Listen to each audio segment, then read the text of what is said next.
बिस्मिल्लाहिर्रहमानिर्रहीम। आज का हमारा बड़ा इंपॉर्टेंट टॉपिक है, वो है कि हम स्टडी कैसे करें। हम लोग जब भी मेहनत करते हैं, कोई भी सबक को याद करते हैं, तो हमें पेपर देने जब जाते हैं तो सबक भूलने लग जाता है। जब भी आप पेपर देने के लिए जाते हैं तो 3 काम आपके साथ होते हैं। पहला काम ये होता है पेपर देखते ही आप सबक भूल जाते हैं, किसका लिखना क्या है। दूसरा सबसे बड़ी मिस्टेक क्या होती है, आप हमेशा से वो सवाल पहले करते हैं जो सबसे आसान होता है। ऐसे ही करते हैं ना, वही सवाल करते हैं जो सबसे क्या होता है, आसान होता है।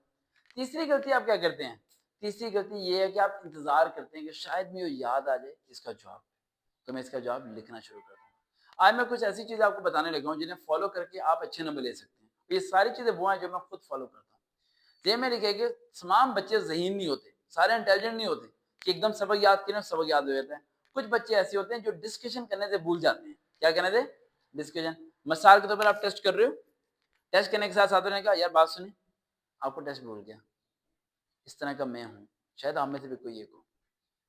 यानी कि सबसे पहला पॉइंट दिमाग में रखना है कि जिस दिन आपका पेपर होगा, आपने पेपर देने जाना है, अपने घर से रिवीजन करके जाना है, रास्ते में किसी से बात नहीं करनी, दोस्त से हाल वाल पूछना नहीं है, चुप रहना है। क्या रहना है, चुप रहना है। समझ आ रही है मेरा पॉइंट, क्या रहना है, चुप रहना है। चुप रहने से आपकी सारी मेमोरी आपके ब्रेन में रहेगी, वो डिसॉल्व नहीं होगी।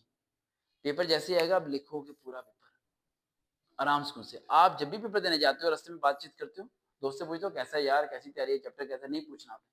अगर आप चाहते हो आपके हाईएस्ट मार्क्स आए, आप क्लास में अच्छे मार्क्स लो, टॉपर बनने की कोशिश करोगे, तो अपने दिमाग को आपने जोर नहीं देने देना, उसमें डाटा को स्टोर रखना है। जैसे ही आप बात करोगे डाटा रिमूव आना शुरू हो जाएगा और फिर आपको कुछ जुमले में याद आएंगे लेकिन कुछ लाइनें भूलनी शुरू हो जाएंगी। ये फॉर्मूला आप क्लास में भी अप्लाई करके देख लेना। समझ आ रही मेरी बात, जो मैं अप्लाई करता हूँ। दूसरा पॉइंट है रिवीजन का तरीका। रिवीजन कैसे करते हैं, जब भी आप रिवीजन करते हो, आप सारा बुक याद की बात याद कर, अच्छा मुझे 5 चैप्टर याद होगी, क्या 5 बुक बंद करके रिवाइज किए, नहीं किए। यहाँ फेल होते हो आप लोग। 5 चैप्टर बुक बंद करके दोहराओ दिमाग के अंदर। जो चीज आपको भूल जाए बुक खोल के देखनी नहीं है, उसे स्किप करो, अगला topic electrochemistry, electrochemical, organic chemistry, ये वो मैथ के ये वो, इस तरह करके रिवीजन करते रहना, बोलते रहना। बुक बंद है, पेंसिल मूव करनी है, जो मैंने आपको बताया था, पेज रखे पेंसिल मूव करनी है लाजमी। आपने पेंसिल मूव करने से क्या होगा, आपका ब्रेन समझेगा लिख रहा है। ये आपको पता होना चाहिए, स्पेलिंग भी दिमाग में आनी चाहिए, लेकिन लिख रहे अब नहीं हो, आप सिर्फ पेंसिल को हिला रहे हो, पेंसिल को मूव कर रहे हो। रिवीजन जिस बच्चों को सही करने आ जाए उसे सबक सही आ जाता है।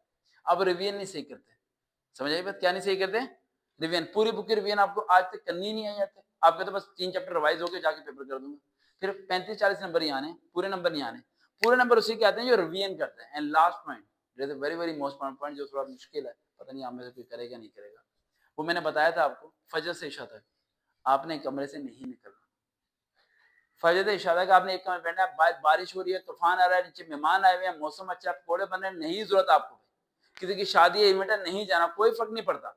अगर एक दिन के लिए अपने आपको सेक्रीफाइस करोगे तो अगली पूरी जिंदगी तुम्हारे पास होगी, लोग तुम्हारा इंतजार करेंगे तुमसे मुलाकात करने के लिए। शादी पे जाओगे तो दूल्हा उठ के तुम्हारे पास आएगा, तुम्हें दूल्हे के पास नहीं जाना पड़ेगा, लेकिन उससे पहले तुम्हें अपने एक दिन को सेक्रीफाइस करना पड़ेगा। You have to sacrifice. मामा को बता दो, दोस्त आए नहीं मिलने देना, मैंने मोबाइल पे सबको ब्लॉक कर दो, सिम बंद कर दो, सब कुछ कर दो यार, अपने लिए एफर्ट करो। ये टाइम दोबारा कभी नहीं आएगा, टाइम नेवर कम बैक। मेरा टाइम था, मैंने बहुत जान लगाई, क्या हुआ, आज स्टेब्लिश हो गया, चीजें आ गई, समझ आ गई। आप सोचते हो सर को पता नहीं कैसे याद है, वो स्ट्रगल रहती है, और अभी तक वो स्ट्रगल की रेशियो वैसी ही मेंटेन है। मुझे फर्क नहीं पड़ता कि अगर मैं 18-18 घंटे भी सबक याद करता रहूं तो फर्क नहीं पड़ता, जिसम बर्दाश्त कर लेता है। क्यों, एकदम नहीं होता, सालों साल लगते हैं अपने आप को मेंटेन करने के लिए। तो ये चीजें अगर आप लोग करेंगे तो आप स्टडी के साथ साथ चेंज होना शुरू हो जाएंगे। एक लास्ट पॉइंट जो हम अगली वीडियो में बताएंगे, अगर आपने नीचे कमेंट किया, अगर आप जानना चाहते हैं पेपर लिखें कैसे, किस तरह क्वेश्चन लिखें, किस तरह उसे अटेम्प्ट करें कि हमारा चेकर हमें पूरे नंबर देना शुरू हो जाए। देखते हैं चैनल सर्वकाबिज रियल मोटिवेशन, दोबारा मुलाकात होगी। अल्लाह हाफिज़।